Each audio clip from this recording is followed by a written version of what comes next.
I will remain alive forever, generation after generation, through my music. আবারও মঞ্চস্থ হলো অর্পিতা চট্টোপাধ্যায়ের মাই নেম ইজ জান। যার বিমল তটে রূপের হাটে বিকাত নীল। আর এই নাটকে জানি তিনি, সেটা কিন্তু দর্শকরা ইতিমধ্যেই অনুভব করতে শিখেছে এবং সেই অনুধাবন থেকে কিন্তু একের পর এক শো হয়ে চলেছে কলকাতার বুকে। আমার সঙ্গে রয়েছে স্বয়ং অর্পিতা চট্টোপাধ্যায়। যেই মিশনটা নিয়ে তুমি নেমেছিলে এই নাটকে, সেটা কমপ্লিট হয়েছে।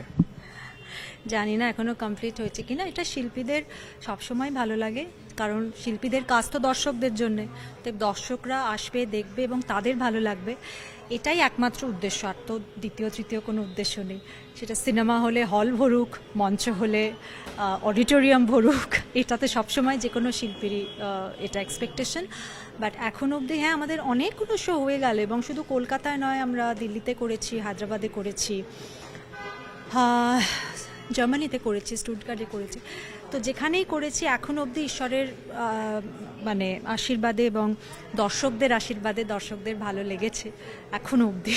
শো তো চলবে, show must go on, but এই শো এর একটা বিশাল দায়িত্ব তোমার কাঁধের ওপর, কারণ অভিনয়, তার সঙ্গে লাইভ মিউজিক, গান, পারফরমেন্স। মানে যখন শুরুতে শুরু করেছিলে, রিহার্সালের সময় আমরা দেখেছিলাম, তখন তুমি বেশ টেনশনে ছিলে, কিন্তু এতগুলো শো হওয়ার পর আমার মনে হয় একটা কনফিডেন্স গ্রো করেছে, কারণ সবগুলো কিন্তু তুমি একসঙ্গে এক তালে চালিয়ে যাচ্ছ মঞ্চে। একদমই ঠিক, ভীষণ কঠিন একটা ব্যাপার। এবং একটা কথা কিন্তু আমি তোমার সাথে মানবো না মানুষ, সেটা হচ্ছে যে কনফিডেন্সটা এখনো হয়নি। বিশ্বাস করো, প্রত্যেকটা শোয়ের আগে ওই first bell, second bell, third bell মনে হয় বোধহয় নিঃশ্বাসটা বন্ধ হয়ে গেল। আর এবারে বোধহয় খুব খারাপ হবে ভীষণ, কারণ আসলে জিনিসটা একটু কঠিনই আর কি। মানে অভিনয়, গান দুটো একসাথে, এবং গানগুলো তো খুব সহজ গান নয়। আর একটা আর অন্য কেউ নেই আর কি, মানে পুরোটাই আমার ওপরে, যেহেতু একক নাটক, ফরম্যাটটাই তাই। তোমার উপর কিন্তু একটা স্বাধীনতাও রয়েছে যে আমি আমার মতো করে করতে পারবো, এই ফ্রিডমটা তো রয়েছে। সব কিছু এত কোঅর্ডিনেটেড, অতএব সেই কিউগুলো আগে থেকে ডিসাইড করা, সেইভাবেই অবন্তী ডিজাইন করেছে। অতএব সেই ফ্রেমওয়ার্ক থেকে বেরোনো সম্ভবই নয়, উচিতও নয়। যদি মনে হয়ও যে একটু অন্যরকমভাবে দেখি জিনিসটা বা করি, বা একটা অন্য পার্সপেক্টিভ থেকে ভাবি অন্যরকম, সেটা না হবে না। কারণ ওই light, sound, live sound, recorded sound, প্রত্যেকটা জিনিসের একটা কোঅর্ডিনেশন কনস্ট্যান্ট চলছে।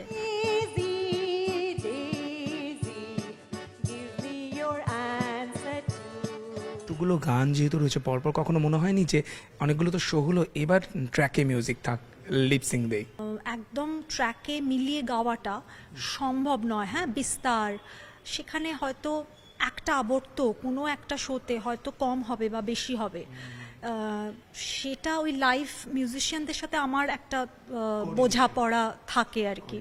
সেইটা ট্র্যাকে হলে আরও কঠিন হয়ে যাবে জিনিসটা, আমার জন্য সম্ভব নয়।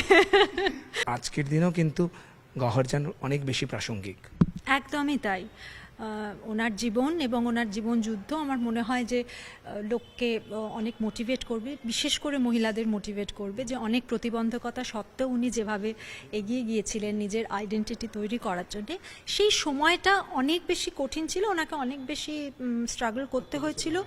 কিন্তু আজকের ডেটেও মানে বেসিক থিওরি বলো বা মানসিকতা বলো, সেটা কোথাও আনফর্চুনেটলি মিলে যায়। এখনো সমাজটা কোথাও পুরুষতান্ত্রিক।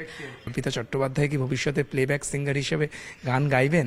জানি না, সেরকম কোনো পরিকল্পনা নেই। তো সেরকম যদি আসে, নিশ্চয়ই, আমি যদি পারি তাহলে নিশ্চয়ই করব। কিন্তু এটাই করব সেটা এই মুহূর্তে দাঁড়িয়ে সম্ভব নয়। আমার প্রোডাকশন হাউস আছে, সেখানে অনেক কাজ করতে হয়, সব মিলিয়ে ব্যালেন্স করে চলতে হয়, বাড়ি, ছেলে, সব কিছু।